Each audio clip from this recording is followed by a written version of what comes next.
Lecture number 57 part 2 Ind AS 110 consolidated financial statements. पिछला lecture 57 part 1 में दो चीज़ हम लोग सीखे थे, डिविडेंड और फेयर वैल्यू। अगर क्वेश्चन में डिविडेंड दिया हुआ रहता है तो 3 स्टेप अफेक्ट होता है, step number 2, step number 5, step number 3 भी। जब भी डिविडेंड का क्वेश्चन होता है तो दिमाग में आना चाहिए कि डिविडेंड अगर निकला है, सेलर कंपनी दिया है तो क्या इफेक्ट हुआ होगा। सेलर का अदर इक्विटी कम हुआ होगा, तो जब CFS में जाएंगे तो इंटर कंपनी ट्रांजैक्शन को हमको एलिमिनेट करना है। तो सेलर का अदर इक्विटी कम हुआ था SFS में, उसको CFS में बढ़ाना होगा। तो CFS में बढ़ाने के लिए अदर इक्विटी सेलर का स्टेप 2 में आएंगे। डिविडेंड किसको मिला होगा, पेरेंट को, तो उसका अदर इक्विटी बढ़ गया होगा SFS में, लेकिन CFS में जाके उस अदर इक्विटी को कम करना होगा पेरेंट का अदर इक्विटी CFS में कहाँ आता है, स्टेप 5 पे, वहाँ जाके कम करो। डिविडेंड जब NCI को मिला होगा तो उसका SFS में उसका अदर इक्विटी बढ़ा होगा, लेकिन CFS में उसका इक्विटी कम करना होगा। तो हम लोग NCI का इक्विटी कैसे कम करेंगे, स्टेप नंबर 3B में जाके। ठीक है, तो डिविडेंड आएगा तो 3 स्टेप में चेंज आएगा। ठीक है, अगर क्वेश्चन में फेयर वैल्यू दिया हुआ है बैलेंस शीट का आइटम का, तो तुमको एक चेंज करना होगा, सिर्फ एक स्टेप में, स्टेप नंबर 2 में। स्टेप नंबर 2 क्या है, INA and post acquisition profit. INA का जो फॉर्मूला होगा वो चेंज हो जाएगा, क्या बनेगा, equity share capital on date of acquisition plus pre acquisition other equity plus minus fair value changes. ठीक है, परफेक्ट। डिविडेंड अगर आएगा तो 3 स्टेप में चेंज, फेयर वैल्यू आया तो 1 स्टेप में चेंज। ठीक है, परफेक्ट, आगे बात समझ में हमको। ओके, ठीक है। इस लेक्चर में, लेक्चर नंबर 57 पार्ट 2 में हम लोग एक नया चीज़ सीखने वाले हैं। क्या सीखने वाले मेरे भाई, कि अगर किसी क्वेश्चन में फेयर वैल्यू दिया हुआ है तो एक तो चेंज करेंगे स्टेप नंबर 2 में, ठीक है, और एक और चेंज करेंगे। और ये चेंज हम लोग तब करेंगे जब जो बैलेंस शीट में कोई आइटम है जो डेप्रिशिएबल है। क्या चेंज करने वाले हम लोग, एक तो जब जैसे फेयर वैल्यू का क्वेश्चन आएगा तो हम लोग एक स्टेप 2 में जाके INA का फॉर्मूला चेंज करेंगे। एक और चेंज क्या करेंगे, उस चेंज का नाम है एक्सेस डेप्रीसिएशन। एक्सेस डेप्रीसिएशन को लेकर हमको एडजस्टमेंट करना पड़ेगा। क्यों भाई, एक्सेस डेप्रीसिएशन को एडजस्टमेंट क्यों करना पड़ेगा, समझाते हैं। ठीक है, पहले एक बात जान लो कि इस लेक्चर में हम लोग एक्सेस डेप्रीसिएशन के लेके बात करने वाले हैं। ठीक है, ओके, परफेक्ट। ठीक है, बात करने वाले हैं क्लीन एंड क्लियर। उससे पहले एक चीज़ दिमाग में बात याद रख लेना, और याद रखना है कि इस 5 स्टेप जो है सब में हम लोग डे 1 का डेटा ढूंढते हैं। ईयर एंड का डेटा सिर्फ 3 स्टेप में ढूंढते हैं, स्टेप 3, स्टेप 4, स्टेप 5। तो जो स्टेप नंबर 2 है उसमें सब कुछ डेट ऑफ एक्विजिशन का होता है। True, very true. तो अगर क्वेश्चन में फेयर वैल्यू दिया हुआ रहेगा तो हम लोगों का INA का फॉर्मूला चेंज हो जाता है। INA का formula ESC plus pre acquisition other equity plus minus fair value change. ये तीनों डेटा है, तीनों डेटा हम लोग कब का ढूंढेंगे, हम लोग ढूंढेंगे डेट ऑफ एक्विजिशन का। जिस दिन बिजनेस खरीदा रहा है उससे हमको मतलब नहीं है कि ईयर ओपनिंग कब हो रहा है, ईयर एंड कब हो रहा है, बैलेंस शीट कब का दिया, हमको उससे कोई मतलब नहीं है। जो डेट ऑफ एक्विजिशन है हम लोग सिर्फ उसको कंसिडर कर रहे हैं स्टेप 2 में। तो जो फेयर वैल्यू चेंज ढूंढ रहे हैं हम लोग वो सिर्फ डेट ऑफ एक्विजिशन का ढूंढेंगे। True, very true. और हम लोग फेयर वैल्यू चेंज से मतलब क्या, फेयर वैल्यू चेंज का मतलब कि डेट ऑफ एक्विजिशन के दिन कैरिंग अमाउंट कुछ और था बैलेंस शीट में, फेयर वैल्यू कुछ और था। हम जब INA ले रहे होते तो ESC प्लस अदर इक्विटी लेते हैं, वो कैरिंग अमाउंट पे आ जाता है, लेकिन उसको तो हमको फेयर वैल्यू पे दिखाना है। तो इसमें कैरिंग अमाउंट से फेयर वैल्यू लाने के लिए क्या करना होगा, कैरिंग अमाउंट और फेयर वैल्यू के बीच का जो डिफरेंस है उसको कैरिंग अमाउंट में ऐड करना होगा, या फिर ऐड प्लस माइनस करना होगा।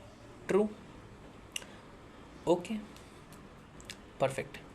ठीक, चलो, ये एक बात तो मेरे दिमाग में क्लियर है कि जब भी फेयर वैल्यू का क्वेश्चन आएगा तो डेट ऑफ एक्विजिशन का ही हम लोग डेटा ढूंढते हैं। समझ में आ गया। और फेयर वैल्यू चेंज जो होता है वो होता है carrying amount minus fair value on date of acquisition. ठीक है, ये बात क्लियर है। चलो अब हम लोग बात कर सकते हैं एक्सेस डिप्रिसिएशन का, कि एक्सेस डिप्रिसिएशन क्या चीज़ है। सुनो, उसका कॉन्सेप्ट क्या है बताते हैं। बैलेंस शीट जो दिया होता है वो ईयर एंड पे दिया होता है। कब दिया होता है? ईयर एंड का बैलेंस शीट होता है। ट्रू। तो उसका जो भी अमाउंट होता है वो ईयर एंड का होता है, और जो भी अमाउंट होता है वो कैरिंग अमाउंट होता है। श्योर है? बैलेंस शीट का जो भी अमाउंट होगा वो कैरिंग अमाउंट होगा और वो ईयर एंड पे होगा। ठीक है, परफेक्ट। अगर 1 अप्रैल को मेरे पास कोई बिल्डिंग था 100 रुपये का, वो ईयर एंड पे दिख रहा है 90 रुपये पे। ऐसा क्यों दिख रहा होगा? क्योंकि 10 रुपये का डेप्रीसिएशन लगा होगा। True, very true. ठीक है, मान लेते हैं कोई बिजनेस था, 1 अप्रैल को बिल्डिंग 100 रुपये का था, साल भर यूज़ आया तो 10 रुपये का डेप्रीसिएशन लगा, ईयर एंड पे बैलेंस शीट में वो 90 रुपये पे दिख रहा है, और 100 रुपया और 90 रुपये क्या है? कैरिंग अमाउंट है। Okay, perfect. ये जो बिज़नेस था उस बिज़नेस को हम लोग खरीद रहे हैं। ठीक है, खरीद रहे हैं, लेकिन जब खरीद रहे हैं तो उसको तो हम लोग फेयर वैल्यू पे खरीदेंगे। ठीक है, ठीक है भाई, फेयर वैल्यू पे खरीदें। तो जो बिल्डिंग 100 रुपये का था 1 अप्रैल को, उसको हम 1 अप्रैल को ही हम वो बिज़नेस खरीद रहे हैं। तो उस दिन उसका कैरिंग अमाउंट 100 रुपया था, लेकिन फेयर वैल्यू 120 रुपया था। तो हम अपने बुक्स में कितना पे लाए उसको? 120 रुपया पे। ठीक है भाई, ले आए। अपने बुक्स में लाना इन द सेंस CFS। कोई सेलर कंपनी था, पेरेंट कंपनी, सेलर कंपनी बेच दिया पेरेंट को, पेरेंट बना रही है CFS में सेलर का भी एसेट लाएगी, अपना भी एसेट लाएगी। तो इसका जो एसेट ला रही है या जो भी सामान सब ला रही है वो ला रही है फेयर वैल्यू पे। ठीक है मेरे भाई, परफेक्ट लाई है। ठीक, तो अपने बुक्स में लाई 120 रुपया पे। ठीक है, अब ईयर एंड का जब CFS बन रहा है तो हमारा जो बिल्डिंग खरीदे हम लोग वो कितना पे दिखेगा भाई? वो दिखेगा तुम्हारा 108 रुपया पे। क्यों 108 पे क्यों दिखेगा? क्योंकि 10% उस पर भी डेप्रीसिएशन लगा होगा। 100 रुपये का बिल्डिंग पे 10 रुपया डेप्रीसिएशन लगा, क्योंकि 10% डेप्रीसिएशन था। वही यहाँ पे भी डेप्रीसिएशन रेट है 10%, तो 120 रुपये पे लाए थे और 12 रुपया डेप्रीशिएट किए, 108 रुपया हमारा कैरिंग अमाउंट आ गया। ट्रू। ये बिल्डिंग मेरे बिजनेस में तो नहीं आया, इन सब्सटेंस ये बिल्डिंग सेलर के पास ही है, हम बस अपने CFS में दिखा रहे हैं। सच बात है, एकदम सच बात है। यही बिल्डिंग को सेलर अपने बुक्स में 10 रुपये पे डेप्रिशिएट किया है, हम अपने बुक्स में 12 रुपया पे डेप्रिशिएट कर रहे हैं। तो ये जो डेप्रिसिएशन है 2 रुपया का एक्सेस जो हम ज़्यादा डेप्रिशिएट कर रहे हैं, क्यों कर रहे हैं? हम लोग इसलिए डेप्रिशिएट कर रहे हैं क्योंकि हम अपने बुक्स में उसको ला रहे हैं। True, very true. और अब से ये हमारे बुक्स में आएगा, सेलर अपना SFS बनाएगा ही, लेकिन अब CFS में तो वैसे भी दिखेगा, फेयर वैल्यू पे दिख रहा होगा। तो एक्चुअल में डेप्रिसिएशन कितना का लगा? 10 रुपया की 12 रुपया, 12 रुपया का डेप्रिसिएशन लगा। हाँ, PL में 12 रुपया जाना चाहिए था, लेकिन PL में अभी तक क्या हुआ है? 10 रुपया। श्योर, सेलर के बुक्स में 10 रुपया डेप्रिसिएशन जा चुका है, लेकिन एक्चुअल में 12 रुपया जाना चाहिए, क्योंकि अब वो एसेट दिख रहा है एसेट 120 पे दिख रहा था फेयर वैल्यू पे, तो उसके PL में 10 रुपया पहले डेप्रिशिएट हो चुका है, लेकिन एक्चुअल में डेप्रिशिएट कितना होना चाहिए? 12 रुपया। तब हम लोग क्या करेंगे? PL में 10 रुपया पहले से डेप्रिशिएशन का जा चुका है, अब प्लस 2 रुपया और 2 रुपया और एक्सपेंस दिखा दो PL में, तो PL में चला जाएगा 12 रुपया का डेप्रिसिएशन। खत्म काम, परफेक्ट। तो ये जो 2 रुपये का एक्सपेंस हम लोग बढ़ा रहे हैं P&L में, उसके वजह से क्या होगा? अगर एक्सपेंस बढ़ रहा है तो हमारा प्रॉफिट कम होगा। अच्छा, प्रॉफिट कम होगा, ठीक है भाई, कम हो जाएगा, लेकिन प्रॉफिट किसका कम होगा? जिसका P&L बना रहे हो, और P&L किसका बन रहा है? CFS का। CFS में किसका CFS है? पेरेंट और NCI का। पेरेंट और NCI का, सेलर का जो भी दूसरा ओनर होगा, तो पेरेंट और NCI का P&L बन रहा है। तो ये जो प्रॉफिट कम हुआ वो किसका कम हुआ? पेरेंट का और NCI का। ट्रू। पेरेंट और NCI का प्रॉफिट हम लोग कहाँ ढूंढते हैं? स्टेप नंबर 2 में पोस्ट एक्विजिशन प्रॉफिट। हम लोग अपने क्वेश्चन में क्या बोले थे कि 1 अप्रैल को ही बिजनेस हम लोग खरीद लिए थे। ऐसा भी तो हो सकता है कि जैसे कि अपने एग्जाम्पल में कि हम लोग 1 अक्टूबर को बिजनेस खरीद रहे हैं, तो 1 अक्टूबर तक सेलर अपने बुक्स में कुछ भी डेप्रिशिएट किया, हमको उससे कोई मतलब नहीं है। डेट ऑफ एक्विजिशन हम 120 पे उस पर सामान ले रहे हैं, ठीक है। तो अगला 6 महीना अभी तक वो लोग डेप्रिसिएशन कुछ 5 रुपये लगाया था, वो कैरिंग अमाउंट पे था, हमको उससे कोई मतलब नहीं है, क्योंकि सारा बात में यहाँ तक वाला सारा चीज़ INA में जा चुका है। INA में क्या क्या जाता है? Equity share capital plus pre acquisition other equity, और प्री एक्विजिशन अदर इक्विटी में प्री एक्विजिशन प्रॉफिट चला जाता है। तो यहाँ का जो भी प्रॉफिट होगा वो सब INA का पार्ट बन चुका है। ट्रू। यहाँ का जो आता है पोस्ट एक्विजिशन जो भी होता है उसका हम लोग ढूंढते हैं पोस्ट एक्विजिशन प्रॉफिट। याद करो स्टेप 2 में INA और पोस्ट एक्विजिशन प्रॉफिट ढूंढते हैं। ट्रू। ये जो हम लोग फेयर वैल्यू पे अपना बुक्स में जो फेयर वैल्यू कब ला रहे हैं, डेट ऑफ एक्विजिशन पे ला रहे हैं, तो जो डेप्रिसिएशन लगेगा वो डेट ऑफ एक्विजिशन से लगेगा ऑन फेयर वैल्यू। अभी तक डेट ऑफ एक्विजिशन था, कैरिंग अमाउंट पे फेयर वैल्यू लग रहा था 100 रुपया पे, लेकिन 1 अक्टूबर को उसका फेयर वैल्यू 120 रुपया कर दिए, तो आगे का जो 12 रुपये का जो डेप्रिसिएशन लगने वाला है वो तो फेयर वैल्यू पे लगेगा। ट्रू। यहाँ तक का जो भी डिप्रिशिएट करके जो भी प्रॉफिट बच रहा था वो आईने का पार्ट बन गया, लेकिन यहाँ जो प्रॉफिट बनने वाला है वो तो पोस्ट एक्विजिशन प्रॉफिट बनता है, और इसी को फिर से हम लोग पेरेंट में डिवाइड करते हैं और एनसीआई में डिवाइड करते हैं। पेरेंट का अदर इक्विटी में चला जाता है स्टेप 5 में, और एनसीआई का 3B में चला जाता है, पता है तुमको। तो ये जो एक्सेस डेप्रिसिएशन की वजह से हम P&L में फिर से डेप्रिसिएशन डालें, अपना प्रॉफिट कम किए, तो कौन सा प्रॉफिट इफेक्ट होगा हमारा पोस्ट एक्विजिशन प्रॉफिट इफेक्ट होगा। प्री एक्विजिशन प्रॉफिट जो हुआ था वो तो आईने का पार्ट बन चुका है, उससे हमको कोई मतलब नहीं है।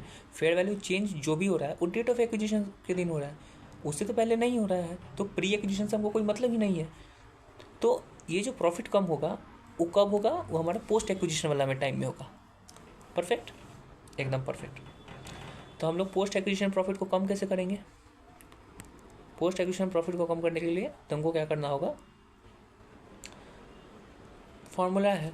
क्या है फॉर्मूला, चलो बताते हैं, बहुत इजी है। हम लोग स्टेप 2 का बात करते हैं। हम लोग का क्वेश्चन में फेयर वैल्यू पे डेटा दिया हुआ है, और हम लोग उस सामान को ले रहे हैं अति के ऊपर, क्या उसको कहते हैं, फेयर वैल्यू पे डेटा दिया हुआ है और डेप्रिशिएबल एसेट ले रहे हैं। ठीक है, अब से एक और बात याद रख, इस जो हम अभी बता रहे हैं ये एक्सेस डेप्रिसिएशन को लेके, उसको अब से हम कैसे बताएंगे बात करने के लिए, कि अगर कोई क्वेश्चन में फेयर वैल्यू दिया हुआ है और कोई डेप्रिशिएबल एसेट है तो क्या क्या करना होगा। फेयर वैल्यू दिया हुआ है तो स्टेप 2 में INA का फॉर्मूला हो जाएगा ESC plus other pre acquisition other equity plus minus fair value change. Plus minus fair value change इसीलिए हुआ क्योंकि इस क्वेश्चन में फेयर वैल्यू दिया हुआ है। ट्रू। दूसरा चीज़, इसमें डेप्रिशिएबल एसेट भी दिया हुआ था, तो जब डेप्रिशिएबल एसेट दिया हुआ था तो हमको एक्सेस डेप्रिसिएशन का भी चेंज क्या उसको कहते हैं इफेक्ट दिखाना होगा। एक्सेस डेप्रिसिएशन का इफेक्ट कहाँ जाएगा, वो जाएगा पोस्ट एक्विजिशन प्रॉफिट में। पोस्ट एक्विजिशन प्रॉफिट का फॉर्मूला अब क्या होगा, post acquisition profit minus excess depreciation. Post acquisition profit कुछ और हुआ होगा, लेकिन इस प्रॉफिट को कैलकुलेट करने के लिए डेप्रिसिएशन जो एक्चुअल में हुआ है वो हम लोग माइनस किए होंगे कैरिंग अमाउंट, लेकिन माइनस होना चाहिए था फेयर वैल्यू। तो 10 रुपया माइनस हुआ था, 12 रुपया माइनस होना चाहिए था, तो 10 रुपया माइनस हुआ ना, तो -2 और करना पड़ेगा। तो post acquisition profit minus excess depreciation करोगे तो अब तुम्हारे पास आएगा एक्चुअल पोस्ट एक्विजिशन प्रॉफिट, और वो डिवाइड होगा ये पेरेंट अदर इक्विटी में और एनसीआई का 3B में। समझे? तो इसका अगर हम तुमको समरी दें कि याद कैसे रहेगा, उसका समरी ये है कि अगर कोई क्वेश्चन में फेयर वैल्यू दिया हुआ है तो स्टार्टिंग से करते हैं। कोई क्वेश्चन में डिविडेंड दिया हुआ है तो 3 स्टेप में change, step number 2, step number 5 और स्टेप नंबर 3B। अगर क्वेश्चन में तुम्हारा फेयर वैल्यू दिया हुआ है तो सिर्फ एक स्टेप में चेंज होगा, वो है स्टेप नंबर 2 INA में plus minus fair value change. लेकिन अगर क्वेश्चन में फेयर वैल्यू दिया हुआ है और उसमें डेप्रिशिएबल एसेट भी दिया हुआ है, तो डेप्रिशिएबल एसेट की वजह से तुमको एक्सेस डेप्रिसिएशन माइनस करना होगा। उसका इफेक्ट कहाँ जाएगा, सिर्फ एक जगह, स्टेप नंबर 2 में, लेकिन किस में, पोस्ट एक्विजिशन प्रॉफिट में। डिविडेंड स्टेप 2A भी नहीं, 2 step 2, step 5, step 3B। Fair value तो स्टेप 2A क्या है, INA। Excess depreciation step 2B। Okay. Dividend step 2, 5, 3B। Dividend के बाद क्या आता है, फेयर वैल्यू। अगर फेयर वैल्यू दिया हुआ है तो स्टेप 2A, और अगर डेप्रिशिएबल एसेट है उसी में तो स्टेप 2B। बस ख़त्म। ऐसे करके तुम्हारा वो बन जाएगा क्वेश्चन। ठीक है, जब तुम्हारा एक्सेस डेप्रिसिएशन का क्वेश्चन तुमको दिया हुआ है तो। ठीक है, परफेक्ट, आ गया समझ में। एग्जाम्पल से 1 मिनट के लिए होल्ड कर रहे हैं, दूसरे लेक्चर में कंटिन्यू करेंगे।